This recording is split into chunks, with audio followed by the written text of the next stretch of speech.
On today's show, the Dallas Mavericks get a win against the Utah Jazz, and today we're going to tell you why. That's pretty awesome. I'm Luka Doncic, and this is Locked On Mavericks podcast.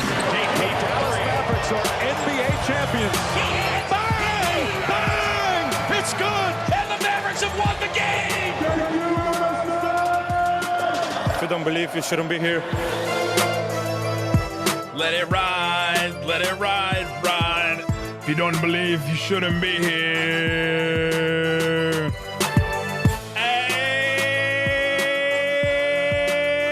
And welcome. You are locked on to the Dallas Mavericks. My name is Nick Angstadt, media member and NBA channel manager for the Locked On Podcast Network. Thanks for making Locked On Mavs your first listen every day. We are free and available on all platforms, including YouTube. Subscribe to the show. Comment. Just comment like any emoji down below. Just do it. Anything. Just comment anything down below. Do it right now. Stop what you're doing. Comment below. Because good Lord, the Dallas Mavericks got a win without Luka Doncic against the Utah Jazz. I'm letting the music ride. I don't care how long. Let's go.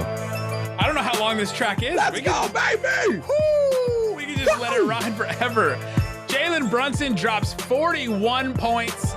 Maxi Kleber breaks out of his slump in a way that only bears hibernating. Call that The man. only way that bears hibernating break out of their hibernation. Just came out of nowhere. 8 of 11 from 3 for Maxi Kleber. Incredible. And joining me, as always, my co-host, writer, and contributor at Mavs.com. The Brunson burner, the one more thinking. What you got for me, Isaac Harris? Light up the Brunson burner. Light him up. Real quick, though, there was a TNT clip that, hold on, I think my mic's going out. Can I just show? Hold on. We got to patch this. We got to patch this in real quick. We got to patch this in. Hold on. We're getting a transmission. The Bulls, the Mavs, those three teams gonna get swept.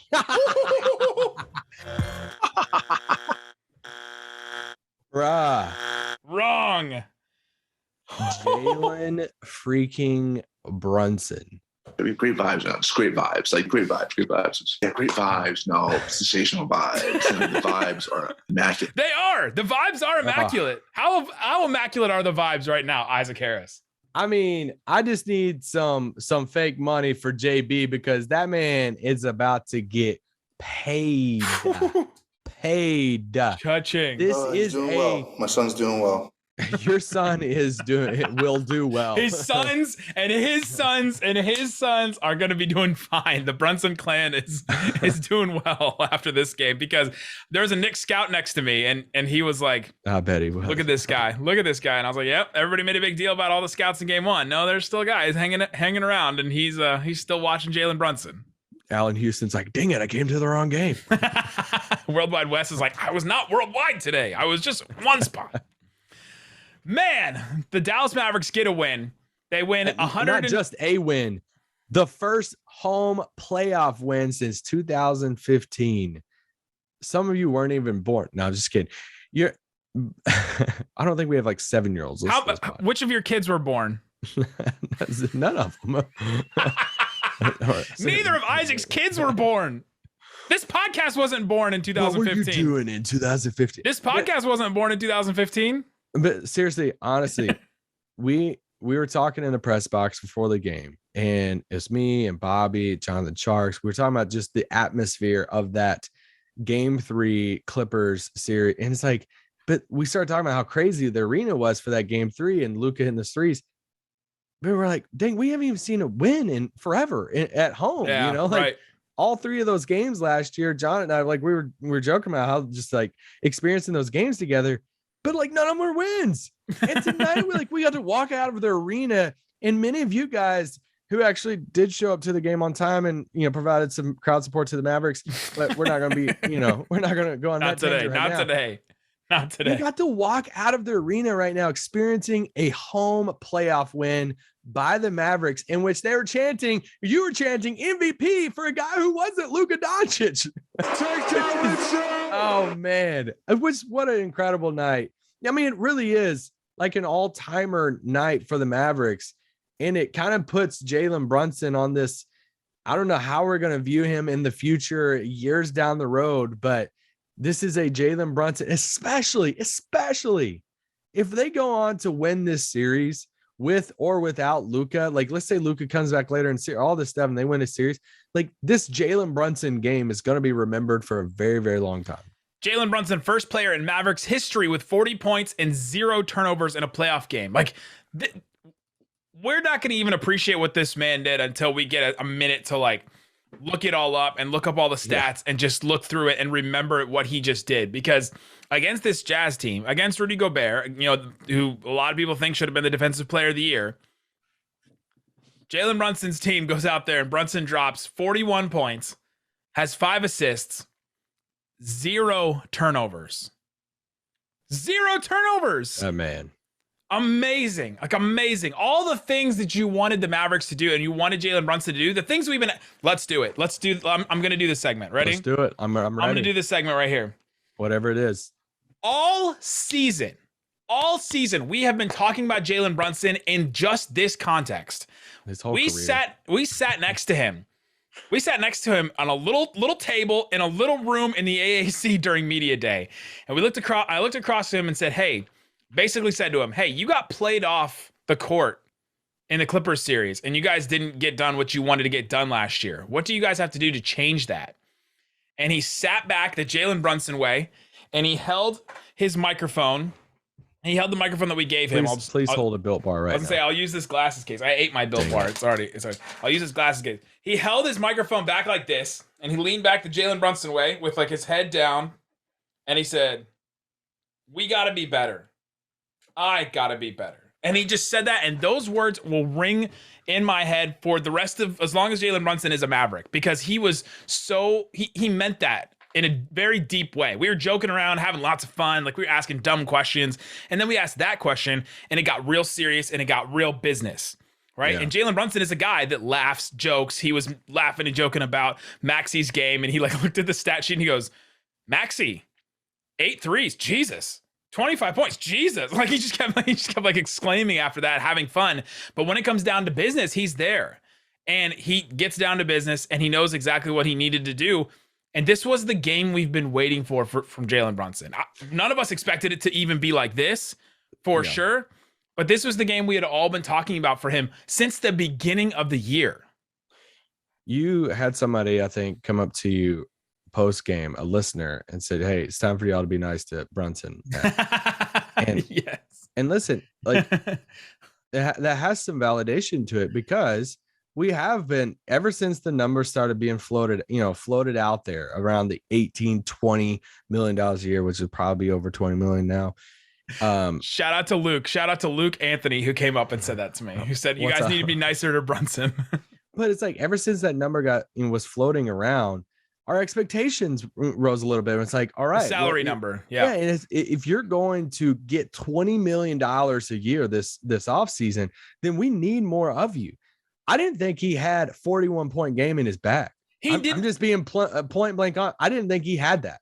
First 40-point game since high school for him. Yeah, because like, listen, we saw him torch people at Villanova. We saw him win 2 national titles. I seen a friend of mine, Matt Fraschilla, who I've talked to about stories in there, Fran's son and assistant coach at Villanova. He tweeted, he's good, he's friends with Brunson. He tweeted after the game, he's like, he's the best player ever. He loves he loves JB and stuff.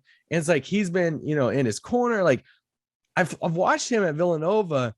But ever since he came into the league, he's kind of been this like floor general, like he can score here and there. We've joked around him, hover around that 20, 22, maybe 25. Yep. And it got about, after that first quarter, I was joking around. I tweeted out during the game. I was like, what's he got to get tonight?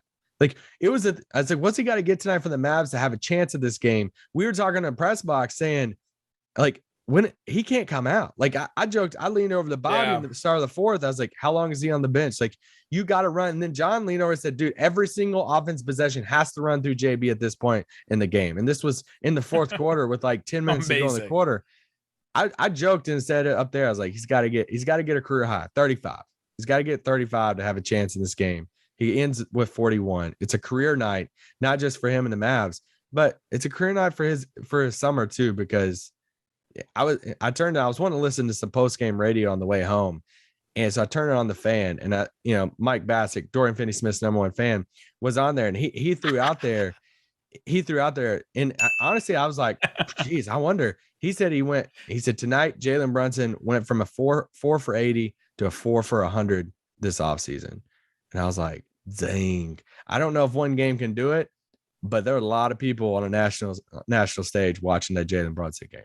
Absolutely. And coming up, let's get into what this game means for Jalen Brunson, what this game means for the Mavericks going forward. What does it mean for Luka? What does this mean for Luka playing in game 3 on Thursday? We'll talk about that and more coming up. But before we do, let me tell you about Prize Picks. Prize Picks is daily fantasy made easy. You pick 2 to 5 players and an over-under on their projections. You can win up to 10 times on any entry. And it's just you versus the projected numbers. Entries can be made in 60 seconds or less. It's really that simple. Hopefully you picked the over on Jalen Brunson points tonight, because it absolutely hit in the over.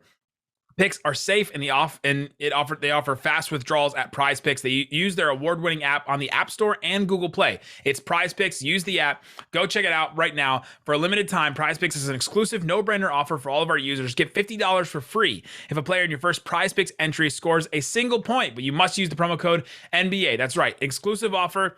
Promo code NBA. You'll get $50 for free if your first player in your Prize Picks entry scores a single point. That's prizepicks.com, and download the app. Also, want to tell you about BetOnline. Check out BetOnline. They have all the props, odds, and lines, and all the info that you need as a sports fan.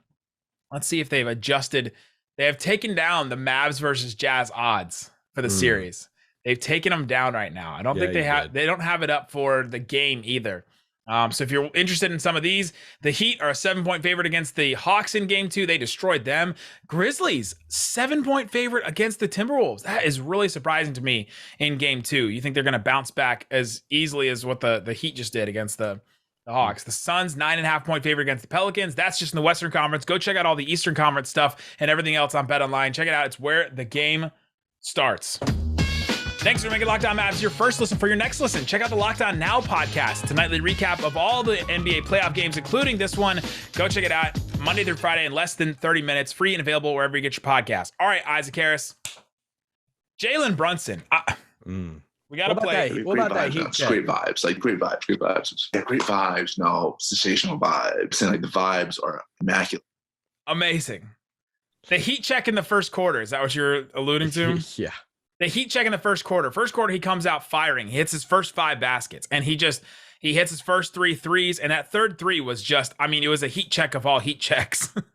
And talking that smack too, he was on it from the tip, and it's they needed that, man. I think it fueled the team of it did. How much it was get off me. I got this tonight. Let me hit my third 3. Y'all can't stop me. No. And dude, Utah didn't have an answer for him. They tried. They went to a point, so they benched Mike Conley just to put Daniel House in there and saying, hey, can you guard him? And I mean, honestly, he couldn't. So you talk about that fueled the Mavs. They really did that. They really need that. They need those guys to get them going. I think they feed off of Luka when he gets going like that. He starts talking to the other team's bench and stuff like that. There's a confidence that you get when a player like that is just going off on another team, right? It's almost like, hey, we're behind you. And this Mavs team is all role players, right? Everybody's a role player on this team except for Luka. And so they're used to this. And the Mavs hierarchy is so clear and set out that they are just ready to follow. They're just ready to follow. And they're all, great players for it. But they need somebody to do that. And I thought Brunson really took ownership of this game and has started to take more ownership and more ownership. In game 1, I saw him take more ownership of the game and be getting everybody together. Another thing I'll remember about this game is as soon as it was over, you have the teams, they have to kind of switch spots to go to their own locker rooms. So the Mavs are going from their corner on the bench all the way across court. And Brunson was on the other side. And Brunson walks through the entire Mavs lineup, the entire Mavs team. And he makes sure to dap up and to slap 5 and to hug or whatever every single player on the Mavericks team. Yeah. And just hyped them up. And he mentioned in his post game, I couldn't do this without my teammates. Just the camaraderie, the bringing everybody together, taking ownership of the game, taking ownership of the team, stepping up and becoming a leader. This is the guy we knew Jalen Brunson can be in college. led Villanova to 2 national championships, right? Yeah, as a leader, yeah. As a leader, right. As a leader, he had to step up. And this was a game where he stepped up in a way we didn't expect on the court, but the off the court, leadership stuff I thought that was huge for this game. And if you would have told me 2 years ago. What if I told you 2 years ago that there would be a non-Luka Maverick to get MVP chance, and it wasn't Kristaps Porzingis? I'd be like, what? Like, really? Who? Like, did we sign somebody else? Like shout out to longtime listener Sam. He came up to me after the game and said, during this game, I was thinking, and I thought about 2 Nick tweets, and I was like, first of all, that is a really crazy thing for somebody to say to you. Like the team or you? Me. Okay. His first one. What if I told you at the beginning of the season the Mavs would win a playoff game and Luka, Tim Hardaway Jr., and Porzingis didn't play? Okay, that's funny. That's pretty amazing. The other one was, would you take the Maxi slump at the end of the year for this one game? Like, yeah, you take that slump every time, right? I mean, he gave up threes for Lent, and this is what happened. And we put the conspiracy hat on. He has risen. Yes, he has risen indeed. The conspiracy hat is on. The conspiracy hat is on. Here we go. We got to do it together in unison. Maxi is risen. He is risen indeed. So, but here's the go. The conspiracy hat that we threw out there a while back. I'm so glad you let us on that. You're the pastor. Thank you. See you at the altar next week. Should I get the guitar out? No, not on this pod. People will listen to this pod. So here's a conspiracy theory about Maxi that we threw out. People will listen to this pod. Is we joked on this pod that Maxi missed threes on purpose for so long so that when he get into the playoffs, they would leave him open, and it worked. It worked. He missed them on purpose. It worked. He missed them on purpose. There are aliens in Roswell. Area 51. But honestly, like, I know we're just transitioning to Maxi, and we're about to take some victory laps here in a second on some stats. But Maxi, how happy are you for this guy, man? Maxi and Dorian have been my guys, and some people know that we have defended them maybe too much and have admitted our biases towards them. But Maxi having a game like this was just incredible. Seeing a guy, this is the stat that's going around. Mavs PR tweeted it out. ESPN Stats tweeted it out. The Mavs made 17 uncontested threes in their Game 2 win over the Jazz, the most by any team in the last 10 postseasons. You have to go back to 2010, like 2009. And Maxi hit 7 of his 8 threes were wide open, were uncontested threes. Guys, I'm going to be real quick. That's not Rudy's fault. So yeah, no, for real. It's not. It's the game plan. It's what they're going for. And if you notice at the end of the game, the last couple of plays, he switched from guarding Maxi to guarding Dorian. It went back to the game plan from last year for the Jazz because they were like, we have to leave somebody else open because Maxi's hitting his threes. And Maxi was hitting a lot of his threes from the wings, like a kind of above the break area, like close to it, instead of the corners. And so Gobert couldn't leave that area, and so they decided to put him on Dorian. Dorian hit a 3 late, and that's what helped the Mavs secure this win. But because Maxi was just shooting so well, I mean, career highs in everything, career highs in amount of times he put the phone up to his to his head. 25 points was close to a career high. I think 26 was his career high. 8 threes is a career high. And after the game, he's on the broadcast. He gets the podium game like interview, and he said, "I told Dorian Finney-Smith today, quote, I'm gonna let 10 threes fly tonight." Oh wait, shooting more threes is something they should do? Called his shot, and Dorian said, "That's my boy. That's my guy." This whole team, the camaraderie, the empowerment we've talked about, Jason Kidd trying to bring this team along and empowering these guys to shoot, empowering Josh Green, empowering the players that don't play very often to be ready. The Frank Ntilikina's to be ready. This whole team has been empowering Maxi and has been getting behind him in a way that a lot of Mavs fans were not behind Maxi at certain points during this year when he wasn't hitting his threes. When Maxi went to the bench after making a bunch of those threes, Luka was like the happiest person for him because Luka's been telling him, keep taking threes, keep shooting those threes. We know you can shoot. Jason Kidd said, We knew he could hit those threes. We knew he could shoot. And we had the same looks in game one. That's what Jason Kidd said.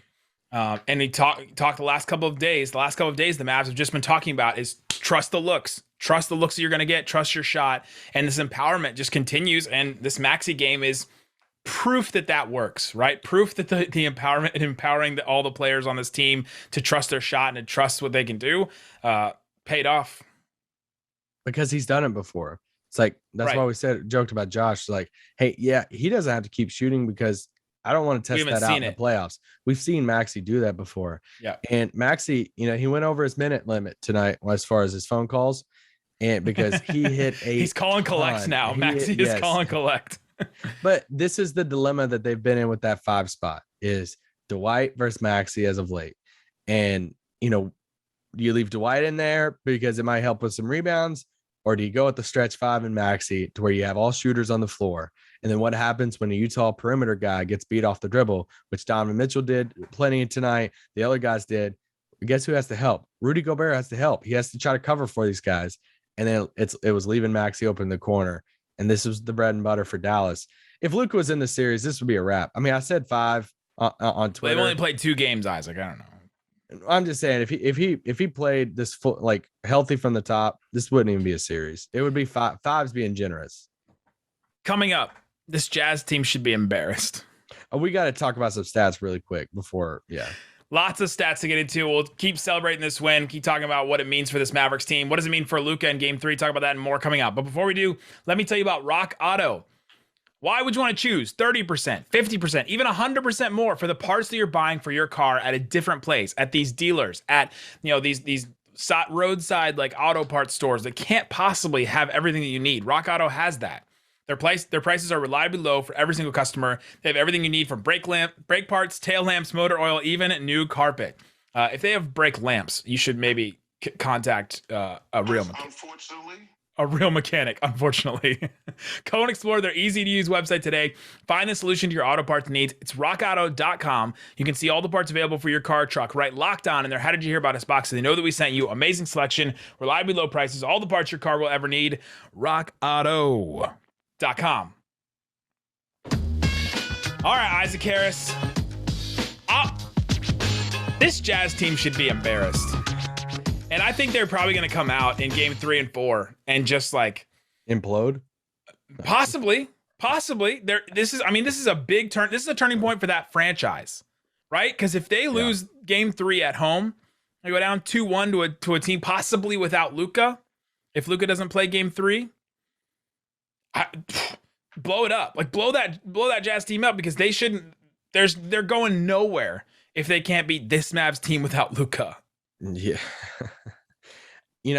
I text you after the 3rd and I said, this 4th is going to define the season, the whole season for Dallas, because you go down 0-2, call back.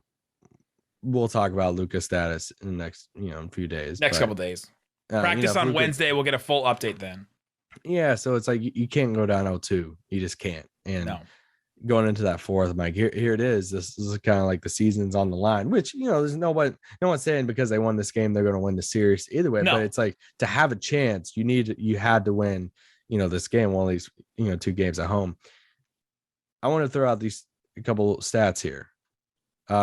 Rebounding battle. Shout out to all of you guys. Even got some tweets earlier in the game tonight saying, Isaac, one guy tweeted at me and said, dude, you're not even talking with your head, bro. Like, we rebound, like, what do you talk about rebounds? Saw some of you in the comments. I just want to shout out the rebounding battle tonight. The Jazz. Shame. The Jazz had 50, Dallas 31. That's a 19 rebound difference, and Dallas won. So just want to throw it out there. Now, I throw it out there saying, rebounding matters. Okay. I'm not trying to say rebounding doesn't to a degree. Matter. To a degree. I'm just saying it's not the end all tell of that. I think some people are throwing it out there like, oh my gosh, we can't win if we're going to get beat in the rebounding battle. And that's why I threw out the stat yesterday of 16 of the 33 losses for Utah this season, in the regular season, they won the rebounding battle in 16 of those 33 losses. So teams can beat them whenever they lose the rebounding battle. And that, in the way the roster is constructed for Dallas, you're going to lose it every time to Utah. And I'm just trying to say, you can lose that and still win against Utah.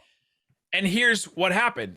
What I think mattered is at one point in the game, the Jazz had 11 offensive rebounds and the Mavs had 22 defensive rebounds. That's the rebounding battle I think matters a lot because it's extra possessions. The defensive rebounds are like, okay, the Mavs missed a shot or whatever. They get a defensive rebound. It's fine. The offensive rebounds are when they're getting extra possessions.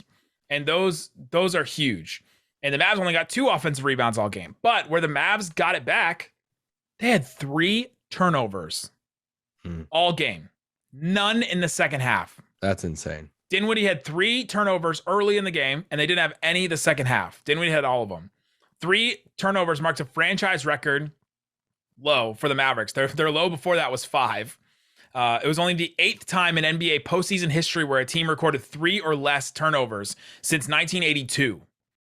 The Mavs took care of the ball. So they didn't get the extra possessions on rebounding, but they took care of the ball and didn't give it away. And that's where it evened out. It didn't matter if they were going to get beat by 50 on the rebounding battle because they didn't give the ball away in a different way. If they lost the rebounding battle and the turnover battle really bad, now all of a sudden we have a problem. But they didn't. Second half, total number of turnovers for Dallas, 0. Absolutely insane. And it's insane for, I know you mentioned this earlier with Brunson, but for a guy who had the ball in his hands that much in a game like this to have 0 turnovers, absolutely insane. One real quick note on the rebounding thing. Shout out to Quinn Snyder after game 1, who said post-game, if we can out-rebound teams by 20 rebounds, at some point teams are going to have to start rethinking going small. Shout out. It was just 19 tonight, but shout out to Coach Snyder. Points in the paint. I mean, he was still right about 20, so. Points in the paint, Utah 50, Dallas 28. Dallas still won the game. This is one of those stats. That's insane. That's insane to me. But that was one of those stats where, like we were saying before the series, just write it off. Like write it off in the sense that they're going to lose this. Second chance points, even that. Utah 18, Dallas 4. They still won the game. Like it's insane to think about that. But what was the biggest thing for Dallas tonight is their shooters came around. It's like they shot 47% from the field. Guess how many 3-pointers they attempted in this game? Hot man, the hot player. Over 40. They shot 47 threes in this game. Shut it down! Let's go home! Who called it? Run your victory lap. No, I'm just saying it's not. Watch them attempt 41 next game and they lose by 10. They lose by But just keep launching them. And I say that because, especially without Luka, you don't have too much other offensive options. Okay, so much of Dinwiddie's offense is just him driving to the paint and just trying to throw something up and say, "Please call a foul." Brunson had one of the most incredible games of the last 10 years in the NBA playoffs, and they still almost lost this game. Yeah, so if you're not going to have Luka, chuck the threes, let it fly. Okay. Yes. If you just have any slimmer of an opening, just launch it. Just launch it, because this is your only shot at winning these games. That's why we set that number at 40s. Shoot over 40, because you look back some of these Jazz games and they've lost in these games where they shot game 1, they shot 32, they lose, they shoot 47, and in return they hit 22 of those guys in 47% from 3. Keep chucking them. You have to. And obviously Maxi hit 8, but Reggie Bullock 3 of 5. Dorian hit 3 threes in this game. Jalen Brunson 6 of 10 from 3. Let's go. That's huge for this team. Massive for both of those guys to take 10 threes, especially Brunson to take that many. We have not seen Brunson take that many threes, maybe ever. Brunson 25 attempts in this game, from the field. That was more of a mental thing on his part of all right, that probably kills him on the inside. Dude, I got to pass the ball, get him. Yeah. But they had to get him. I was joking before the game, dude, Brunson will shoot 22 times this game. 25. That's a huge change for him. And still be efficient. 41 points on 25 shots is still really, really good and really efficient. But I mean, we got to give Maxi Kleber, Hot man, the hot player. 8 of 11 from 3 in this game. It was the key. And for them to hit 22 threes in this game, double up the amount of threes that the Jazz hit. The Jazz still only took 29 threes. They averaged 40 for the regular season. Yep. And the Mavs game plan defensively held up. The Mavs also don't win this game unless their defensive plan holds up again. You got 34 from Donovan Mitchell, which was a number we're definitely watching for, but still not anything wild. He scored 33 in a game in the regular season, but 34 from him. We had the Bogdanovich Clarkson thing going off back and forth. Nobody else really hurt him. Royce O'Neal had his 4 threes. Nobody else hurt him at all. Shout out to Donovan Mitchell's lob throwing connection with Rudy, by the way. Just want to shout that out. Shouting out to a dead thing. I don't usually shout out to dead things. But. Utah, we've been talking about forcing Utah to take 2-pointers. Utah attempted 53 2-pointers tonight. They averaged. Is 45. that a lot? Well, they averaged 45, and it's like you made them shoot more than their average as far as 2-pointers, and that's awesome. That's awesome. By Dallas to stick to that game plan, right? Like, and shout out to Jason Kidd. Like, I was trying to come up with an analogy because since y'all just love the phone case analogy, the phone case was amazing. But it's like I literally wrote down a note. I said, Jason Kidd's just throwing stuff at the wall and just seeing what sticks. Because this dude was trying so much stuff tonight. I mean, they were running zone. They put Trey Burke in the game. We're talking about the lineups tomorrow. We got the water bugs that came back. They tried like legit Dorian at the 5 without like Burton, and they were doing so much stuff tonight just to like hold their ground and just like, all right, we can't lose this game. From like Trey Burke to Josh Green might not be able to play in the series. So anyway, but we don't want to end the pod. This is a positive world. We'll take the positive. He was not +2, but what a fun night. Like the fact that they won a game without Luka is just massive for this team. And I think that like they fought so dang hard, and their chemistry is so on point. They all love each other. Yes. The bench, I feel like, was like standing up the entire game. Theo Pinson spent more time at half court than I think Jason Kidd did. And listen, we haven't even mentioned the refs. The refs were a little iffy tonight. So the overcorrection was real. The Mavs took 2 free throws in the first half. Unbelievable. But shout out to Jalen Brunson. This is literally a career game for him. I think it legitimately earned him more money. One game legitimately earned him more money this offseason. And I'm happy for him. Obviously, we'll see what happens with Dallas and all of that, but massive game for him. They desperately needed it. And now the Mavs buy themselves more time for Luka. Maxi mentioned it after the game. We hope for Luka to come back. He's our best player. We want for him to come back. We want him to come back healthy. We want him to come back the right way. And so now the Mavs guaranteed themselves a game 5. Yep, we're coming back to American Airlines. One more Mavs home game for sure, and they guaranteed themselves a game 5. Extend the series a little bit more. Give Luka some more time. So if he can't come back in game 3 and the Mavs lose that game, then it doesn't matter if they lose game 4 because Luka can still come back. There's more time for Luka, right? It's just if they had lost all 4 games, then they're done. I don't know if you know. I don't know if you know that. But tomorrow we'll break down the game. We'll get more into the X's and O's. We'll get more into what happened in this game. This was just a reaction pod from us. And then Wednesday we'll get a practice from the Mavs. We'll get an update on Luka. We'll see if he's going to play, and then we'll preview game 3 in Utah. And if you're listening, one more thing. If you listen to this podcast for the first time, we do pods every single day, even through the off season. We're on YouTube. You listen to this in your car on the way to work. Somebody sent it to you on your way home from work.